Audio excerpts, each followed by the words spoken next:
3.5 years ago, 3.5 years ago, say 3.5. 3.5 years ago, we broke ground to build a new gymnasium, a family growth center. We don't even know what we did without it now. I try to remember, it's like, how did we function without this? We use it so much, we do so much in it. It has been such a blessing. And I try to remember, how did we do this before we had that? 3.5 years ago, we broke ground. Everything costs more than what you think it's going to cost when you break ground. How many's ever built a house? You know what I'm talking about, right? Even a remodeling job, you know it. It doesn't take us longer than what we think. We're one of the fast groups of people in this town. When we start building, I mean, if the people I hope there's nobody here building dollies, is there? Nobody in here? Because if you are, I'm probably about to offend you. If we had the people building the gym that's built some of the places in this town, we'd still be under construction.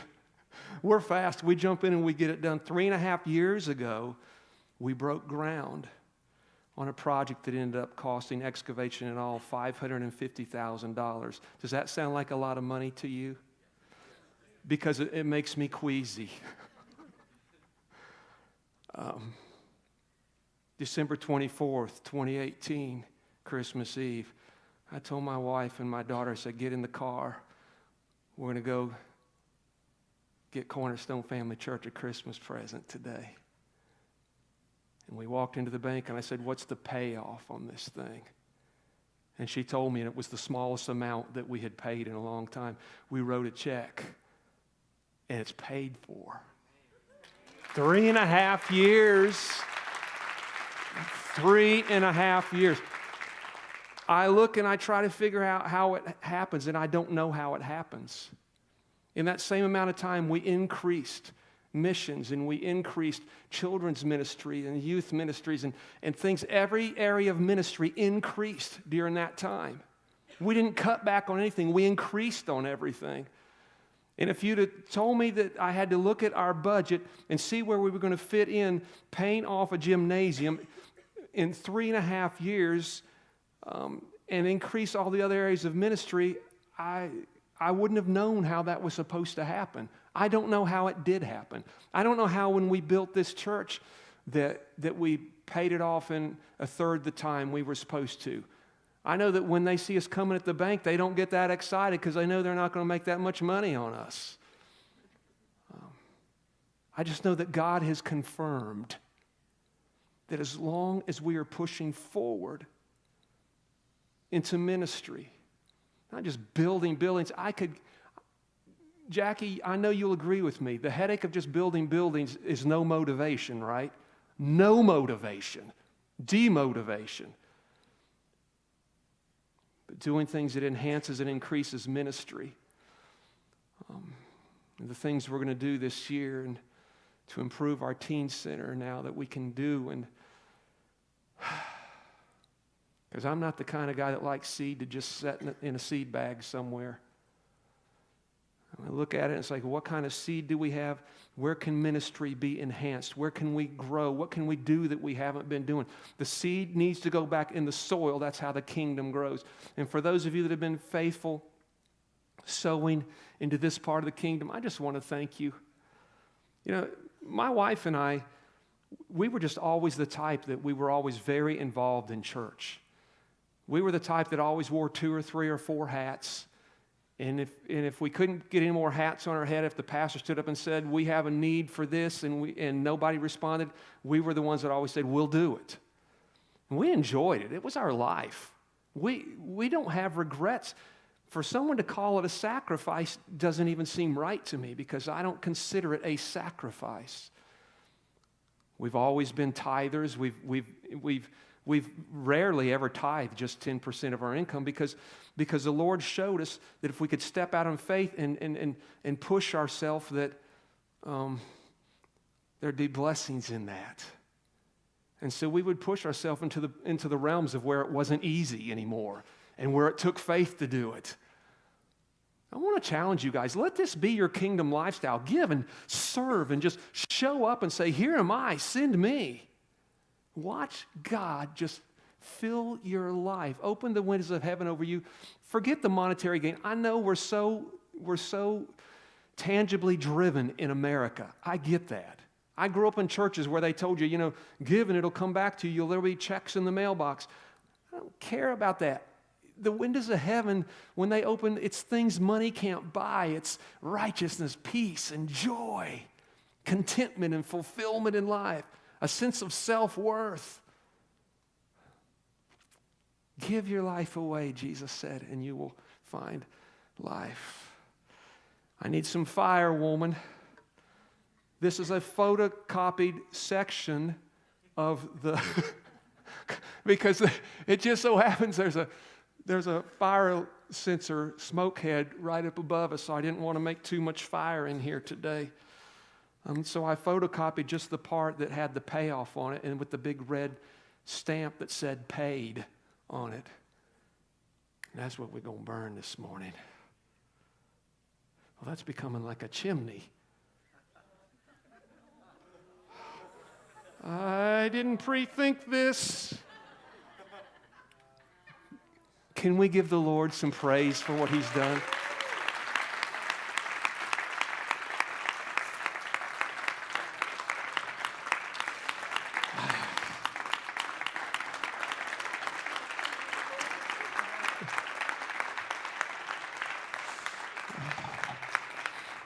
Whew, got all this smoke going. I feel like a priest up here today.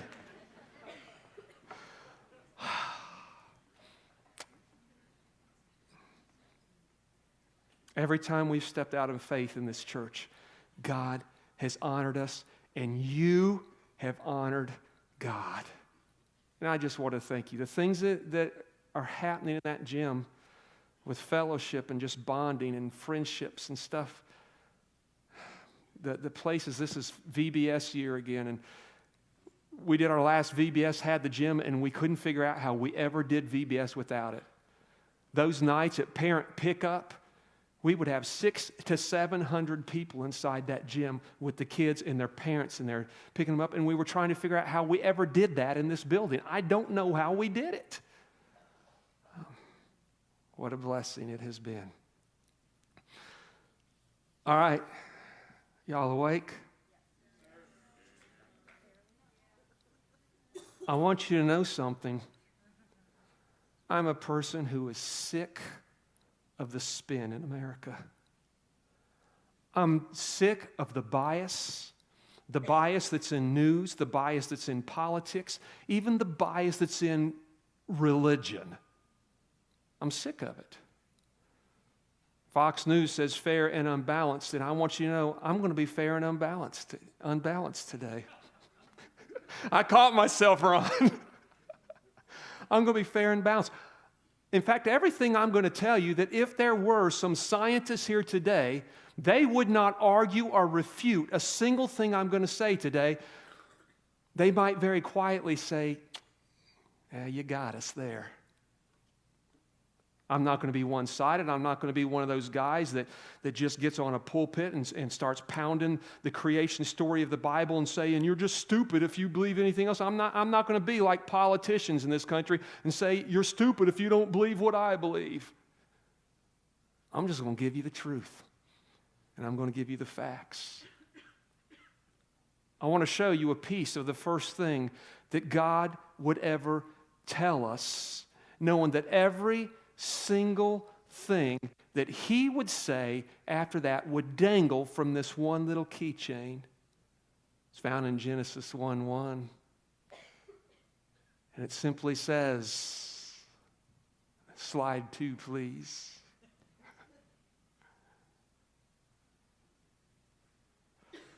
It says, does God exist? It's the first thing He said to us.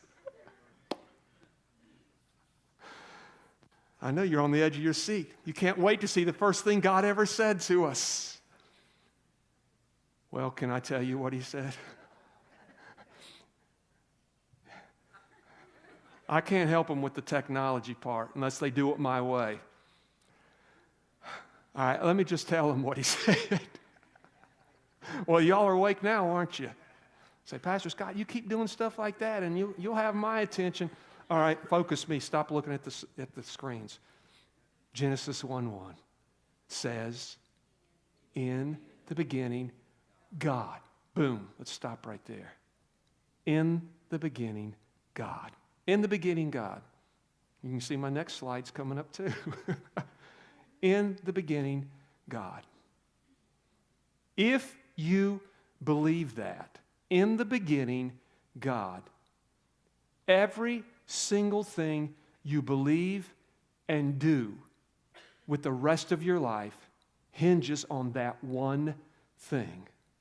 If there is one thing that we take out of your life that completely unravels your whole world, your whole life, everything you will do, everything you will be, it's in the beginning, God. If you believe in the beginning, God, it ripples into every mindset you have without you even realizing it. It becomes a filter that everything in life passes through, even when you don't realize it. If you believe in the beginning God, it radically dictates how you live your life. And if you run from God and you refuse to give your life from God, you do it knowingly that you are in rebellion and you battle condemnation. And you worry. And you intentionally stay away from God environments. You're very intentional now with what you do and you're running from God because you believe in the beginning God. It shapes your now. It shapes your someday. It shapes your eternity. Your whole eternity and what you think about eternity and where you think you will spend eternity, and if you believe you have eternal life, all hinges on one thing. In the beginning, God.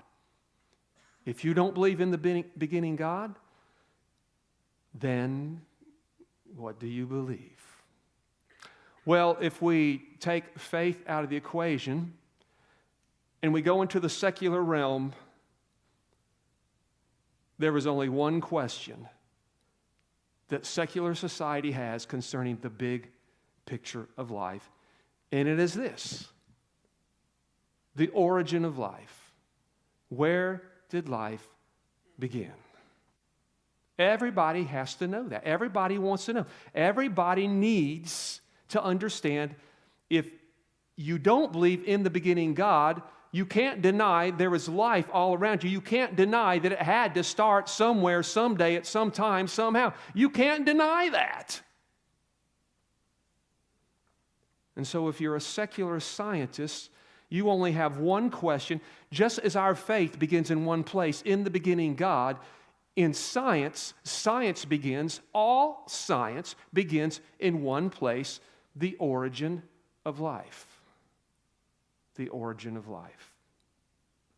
How did life start? Well, early in the 1800s, there was a man born named Charles Darwin. How many's ever heard of Charles Darwin? Charles Darwin was an interesting guy. He was a lot of things, but he was not what most people think that he was. In fact, many people have said things about him that there's no confirmation, there's no proof about. We get mad as Christians and we'll call him an atheist and everything else because he seemingly didn't believe in the creation story of the Bible. He seemingly must not have believed in God. Charles Darwin actually grew up in a Christian home in England.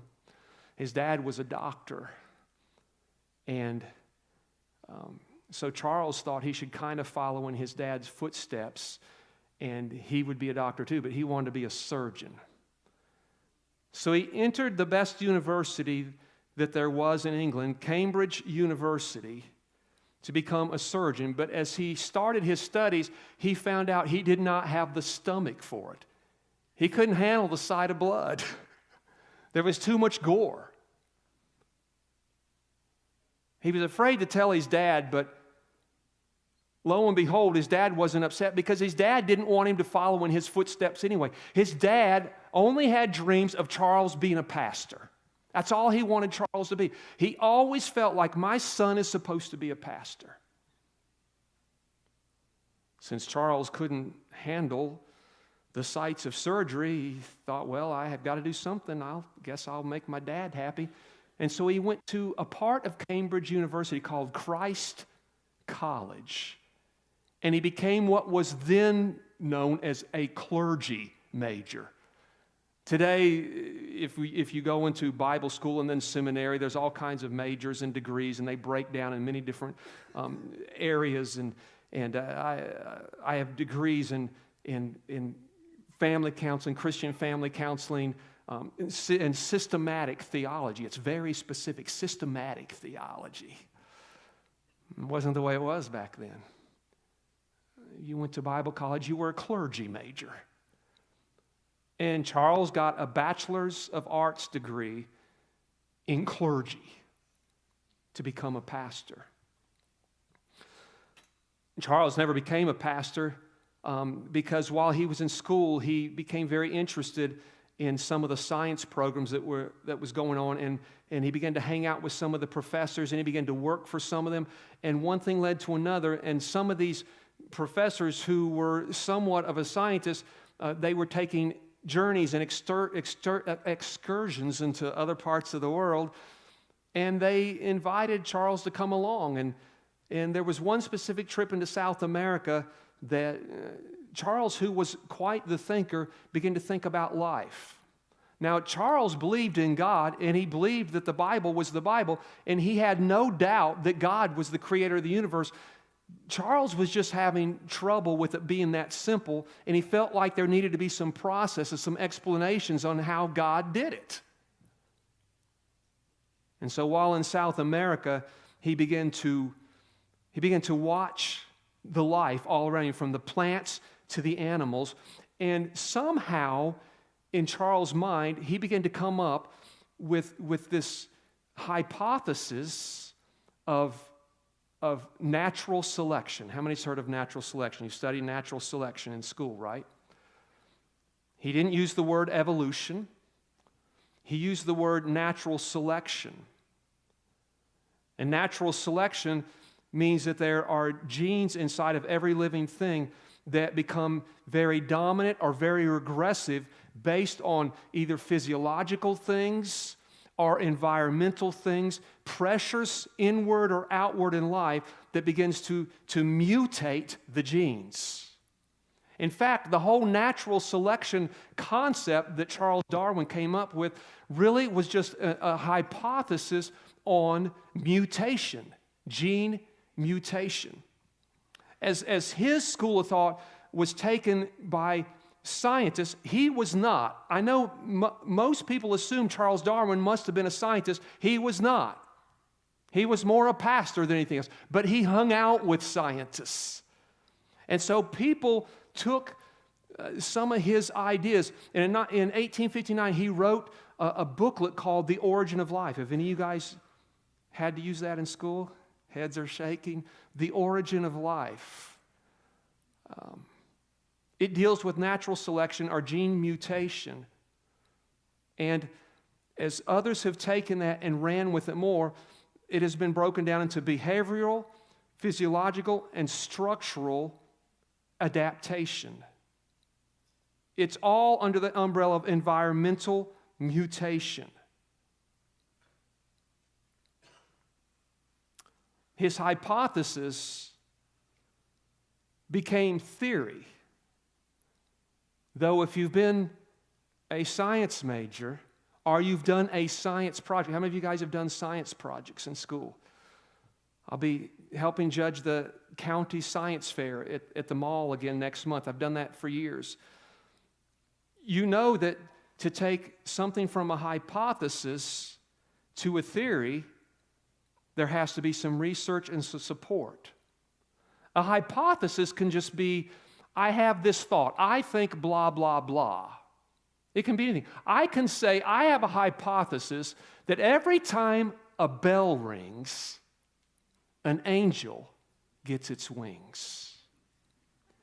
But for my hypothesis to become theory, I have to be able to take that and turn it into some kind of experiment where I can somehow reproduce that and support that in some way. If I can't support it in some way and show some kind of proof where I've reproduced this, then it can't move from hypothesis to theory.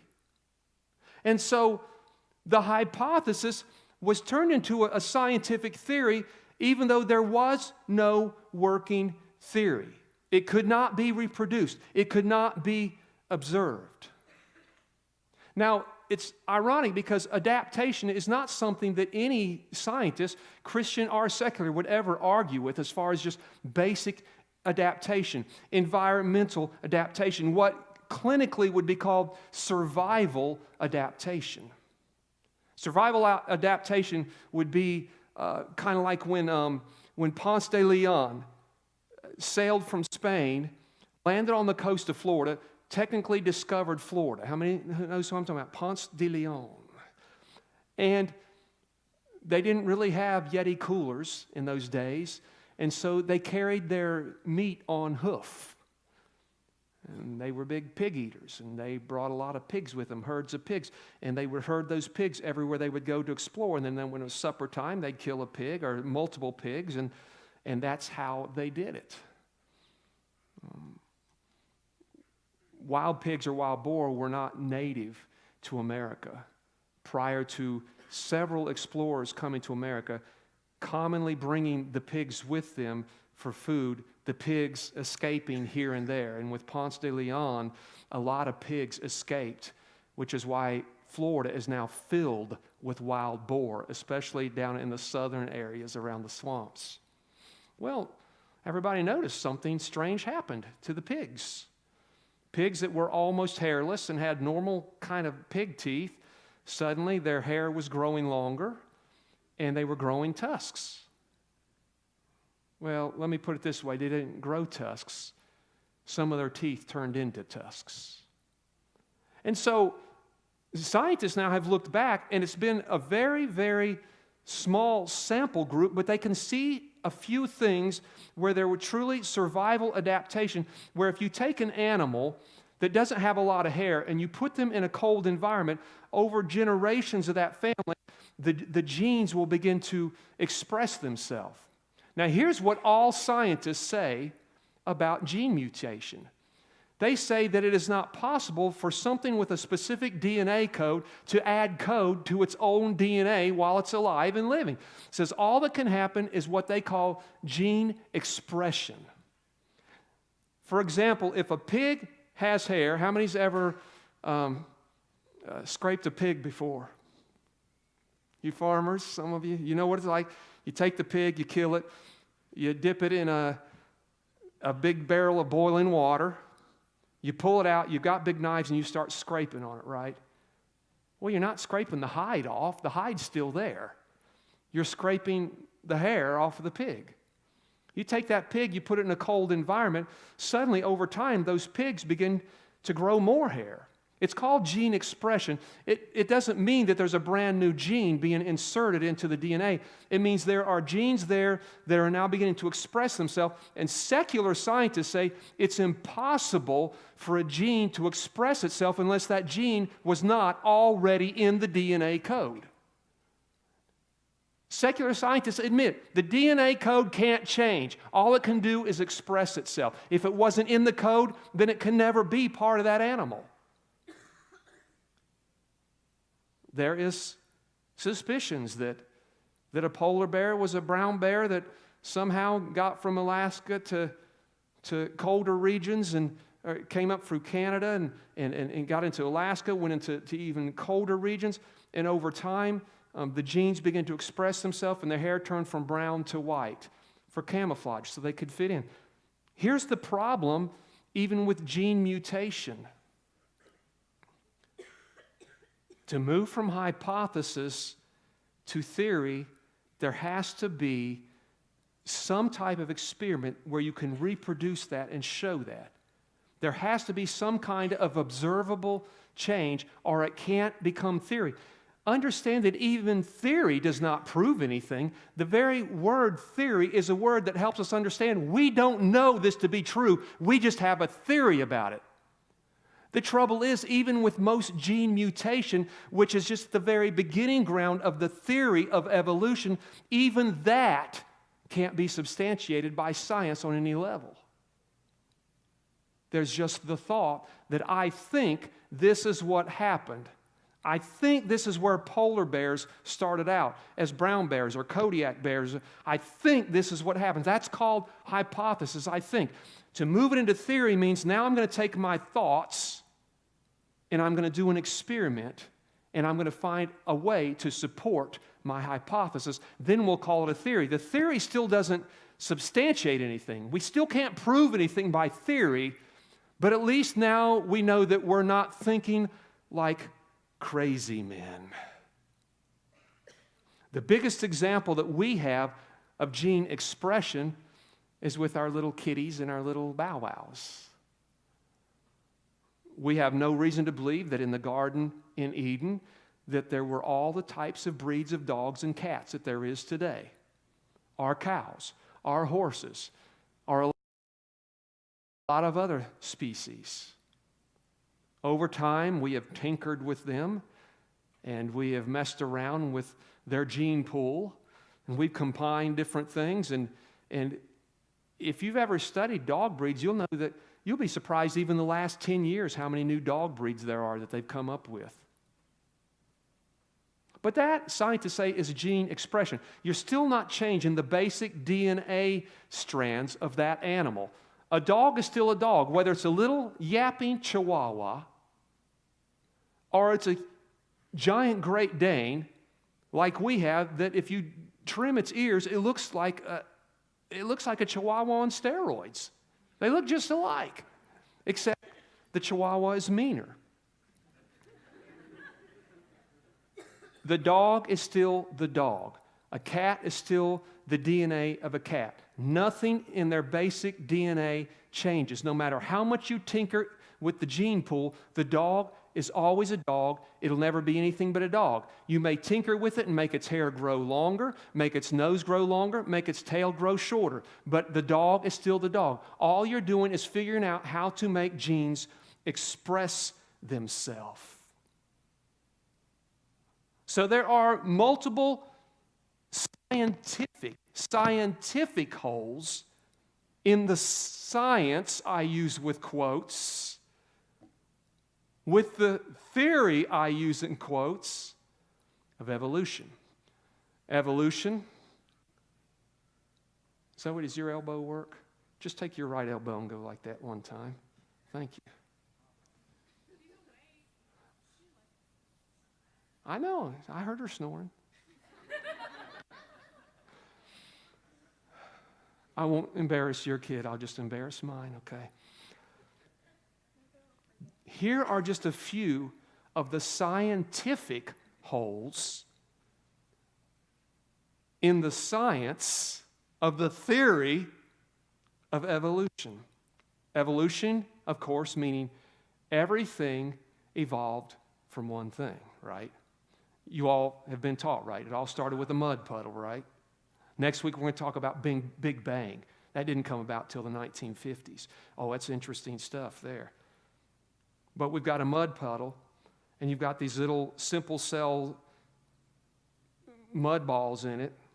Nothing living, nothing breathing, nothing alive on any level. And somehow, over time, those simple cells begin to evolve and begin to evolve and begin to evolve. And then you've got these little microscopic things that turn into things you can see with your eyes. Suddenly they become insects, and the insects become fish, and the fish become amphibians. The amphibians become rodents, and the rodents become cows, and the cows become, I don't know what. You know how it works, right? You all understand the theory of evolution and how it works. Here are the scientific holes in the science of evolution's theory. First of all, secular science has two primary rules that they have given themselves before they say anything can be called good science. They say if it can't be observed and it can't be reproduced, it can't be science. They put it in the world of faith. You can have your religions, you can have your faith, but they say if we can't observe it and we can't reproduce it, We can't call it science. That's what secular science says about itself. Isn't it interesting with the theory of evolution that they forget their own rules? Evolution, even gene mutation to the point of natural selection that Darwin suggested, has never been observed. It has never been reproduced.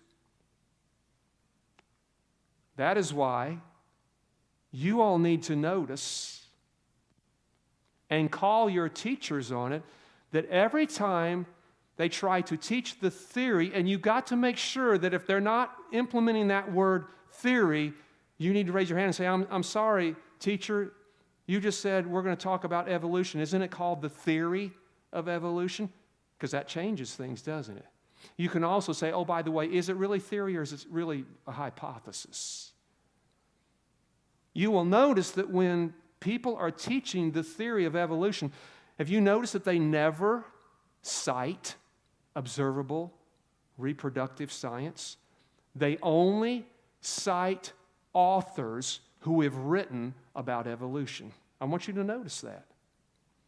People who teach evolution never cite science. They only cite people who have written books about evolution. What does that tell us? If it can't be observed, if it can't be reproduced, it can't be called science. That's what scientists say. A second hole in this theory of evolution: no science, there's never been any science that can on any level support a simple cell mutating into complex cells. Complex cells are the types of cells that support life. They support systems of life with internal organs and how they all work together. They produce things that make you go, wow. There's never been any science that on any level could ever confirm that a simple cell could ever possibly mutate into what's called complex cells that could support life. It's a hypothesis that it could happen. We have a hypothesis. We think that happened 14 billion years ago. We didn't see it. We can't reproduce it. We have no science on any level that could even remotely confirm that a simple cell could become a complex cell. But that's what we think happened. A third hole, a third scientific hole. There is no science that could even remotely support that simple cells could mutate to the point of developing into something that has intelligence and emotion. Think about just that for a second. The evolving of a simple cell in a mud puddle somewhere that would, over time, transform into something that now has thoughts, intelligence, emotions, feelings, things that you can't see under a microscope, unexplainable things. There is no science to support that could even remotely happen. In fact, most secular scientists will admit to you when the camera is off, it's a ridiculous concept that a simple cell could ever evolve to that point. A fourth scientific hole in the theory or the hypothesis of evolution is there are no transitional fossils, only fossils of extinct life forms. There's not a one of us in this building that's going to get just stupid and say, well, the dinosaurs didn't really exist. We're not going to say that things don't become extinct. Things are becoming extinct every day, plants and animals. Things that just aren't jiving with human culture anymore. Over the eons of time, and depending on if you're an old world creationist or a young earth creationist, I could care less which one you are. It has nothing to do with in the beginning God.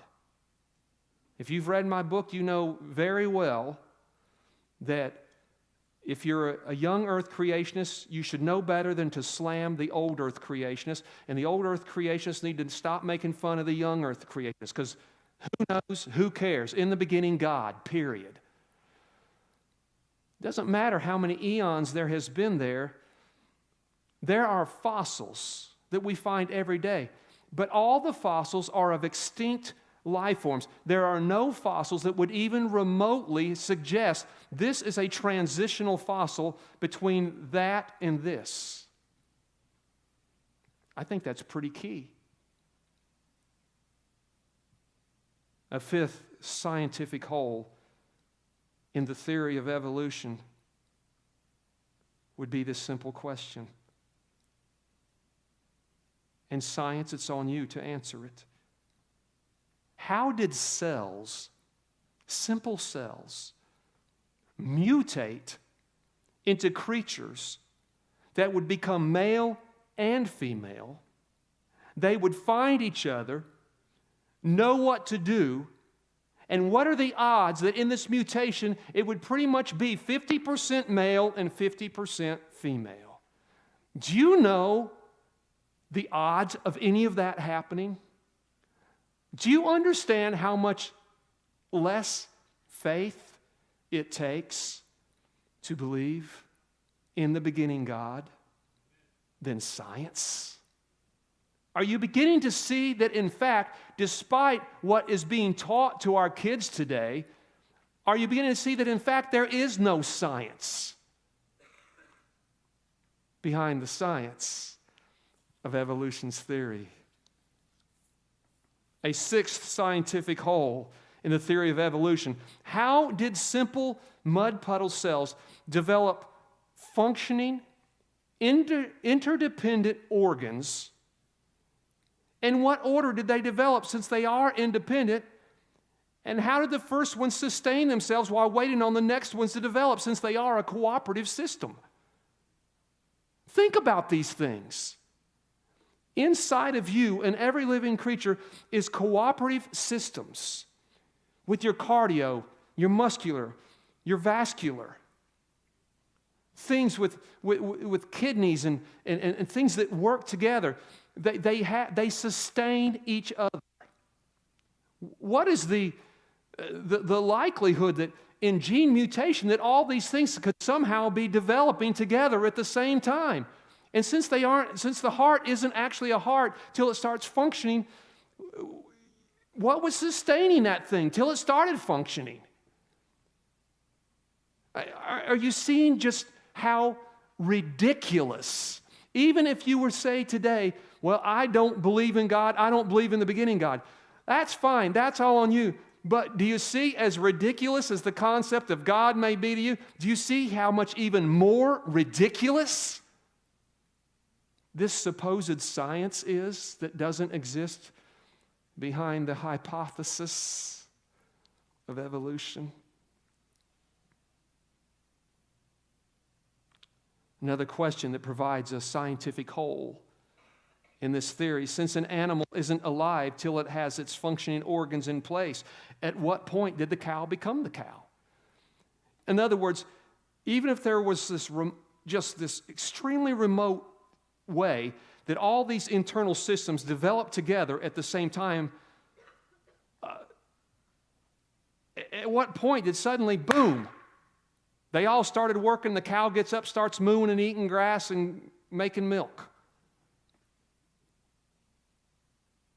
It's too ridiculous. A last question. The question that evolutionists get angry when you ask them, because they think people of faith are just ignorant. If evolution is valid, where is the continuation process? Why in our known human age, where we have had brains and observing our world around us, why have we never observed one single continuation in this process? And here's the question that evolutionists just get mad enough to spit. If evolution is true, why are there still monkeys? Why? The continuation process built within the own theory and hypothesis of evolutionists say they continue in the process. They mutate. This becomes this, which becomes this, which becomes this. Then how come these things that supposedly became this still exist? Why didn't they keep continuing into this? There should only be human beings on the planet at this point. Nothing else. No dogs, no cats, no plants. There should only be human beings. And now I ask you a question. Because our technology might be increasing, but how come it seems like we're not evolving? People are just the same old people they've always been. Read history. We're just dumb as rocks like we've always been. Making the same old stupid decisions. Still battling the same old issues in life. We battle sin, we battle God, we battle ourselves, we battle in our marriage, we battle with our kids. We have nicer houses, we have better cars, we can fly in the air, we can go into the ocean in submarines, and we've got all this wonderful technology. But human beings are still basically human beings, and we have more knowledge than we've ever had, because knowledge is a learned thing, not an innate thing. It doesn't come from evolving. Why aren't we flying by now? Why haven't we become whatever's beyond being human?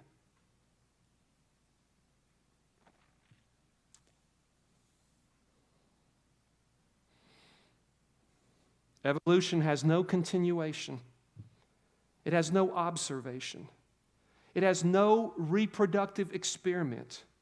It has no transitional fossils. This is not a science, but a sheer speculation on the part of those desperately not wanting to entertain the concept of God.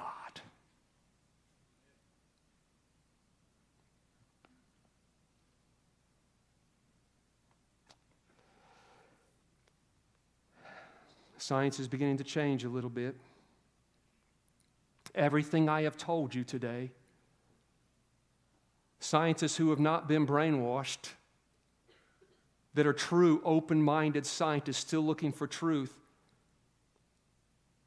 are beginning to conclude that everything in this theory of evolution has no science.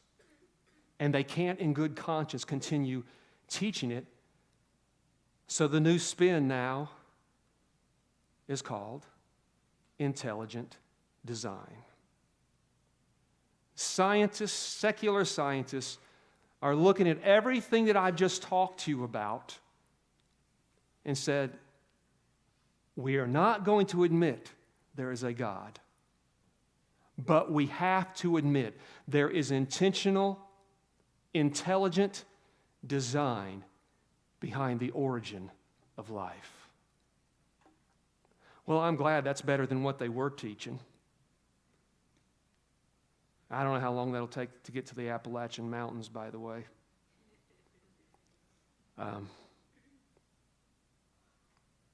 I guess I have to ask the obvious question. If you believe in intelligent design, if it ain't God, who is it? You're admitting there's an intelligent design. If there's intelligent design, there's an intelligent designer. If it's not God, then who is it? When I go full circle in this, full circle, just with my scientific mind, forget my faith, when I go full circle through this, how am I left with anything other than in the beginning, God? In the beginning, God. It takes less faith to believe in God as the Creator than in the non-existing proof in the theory of evolution. I want to close by showing you this very powerful scripture in Romans 1. The whole chapter is powerful, but look at this. Wow. See if I can read my yellow words here. For since the creation of the world, God's invisible qualities, His eternal power and divine nature have been clearly seen. Oh, I thought these things were invisible. Well, yes, but they've been clearly seen.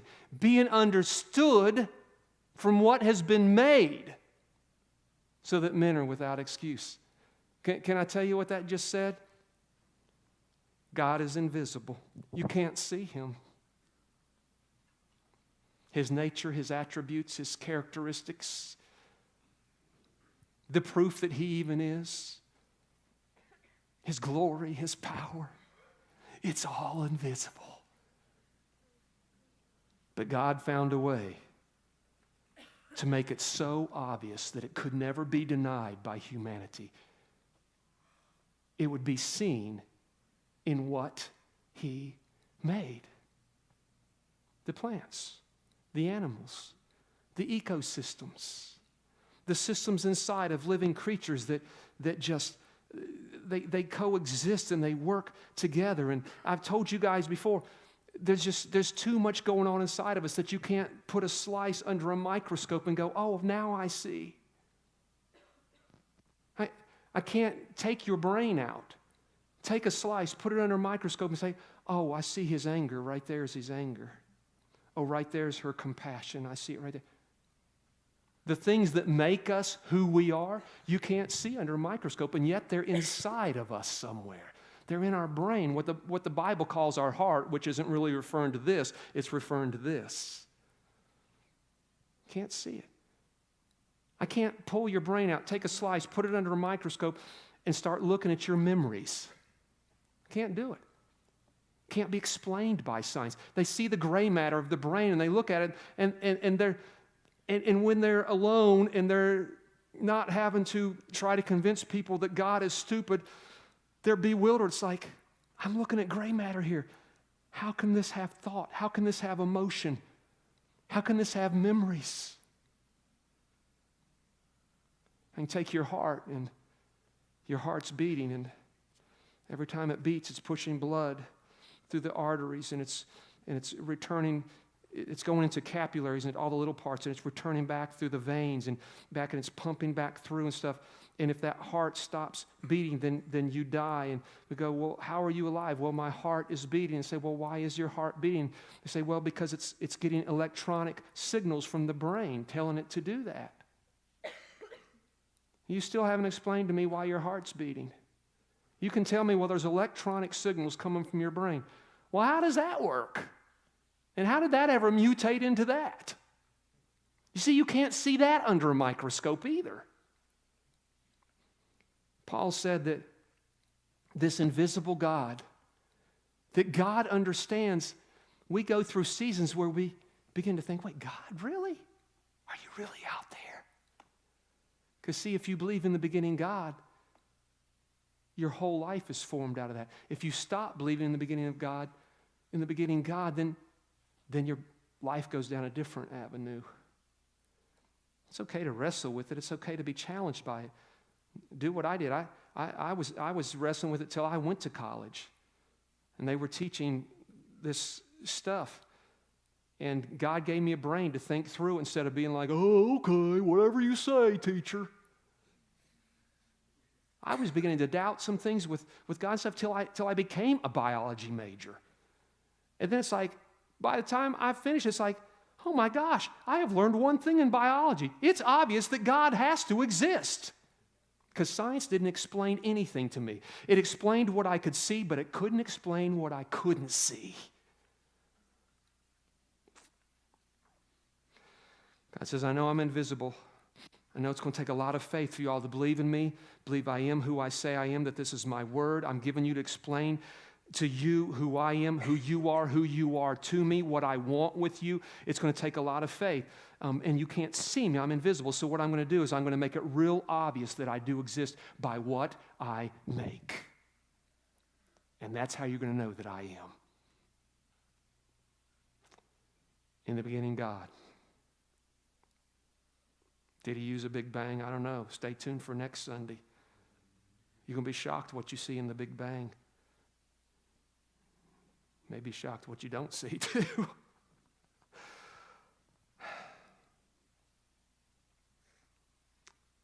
I want to pray for us. Why am I talking about this? Because our nation is getting more secular by the second. And the people in Hollywood, not all of them, but most of them, the people in the entertainment industry, the people in the press, they're all going to work real hard to try to convince you that you're an idiot. I stopped watching NBC years ago because of the hosts that were on the Today Show. It was it Brian? Not Brian. Who was it before him? Bryant Gumball. Bryant Gumball. Matt did too later on, but Bryant Gumball was worse. Would go out of his way every opportunity he got to make Christians look like idiots. Like that everything we believed was just stupid. We were simple-minded and we didn't know any better. And now there's a liberal agenda going on in America. You can like it or you can lump it. You can be in denial about it, whatever. There is an agenda in America to make Christians look like that they're an invalid part of humanity because of our simple-minded beliefs. Oh, there's a God, and yeah, sure, God did all this.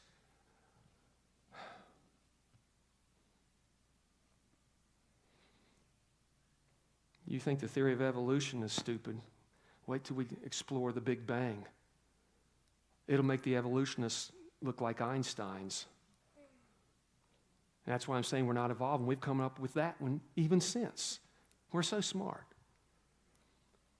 See, guys, if you believe in the beginning God, that permeates your whole life. You can never outrun that. Even if you try to run from God, you can't outrun it. God's there. God created me. God wants me. God has a plan for me. In my mother's womb, He saw me. He knit my body parts together. He planned days for me. You can't get away from any of that stuff. You can't get away from eternity. You can't get away from being held accountable for your life. And that's why most people deny God, because they don't want to be held accountable by a higher power for how they live their life. If you believe in the beginning God, stand with me this morning. If you don't believe in the beginning God, stand and walk up here and let me try to pray some sense into you. If you're here today and maybe there is someone here that's kind of an agnostic. By the way, I have a heart for agnostics. I am not a person that if you're an atheist or an agnostic, I will never try to make you feel stupid, the way that sometimes maybe you've tried to make me feel stupid. I will respect you and I will look forward to open conversations with you where I will not get in your face, I will not condemn you, I will not try to ram anything down your throat. I just want to have conversation about life with you. See, because everything comes back to life, the origin of life, the origin of life, the origin of life. We ask, who is our creator? The world doesn't say that. They just say, the origin of life. How did it start? Let's talk about that. Let's talk about what you believe and what you don't believe.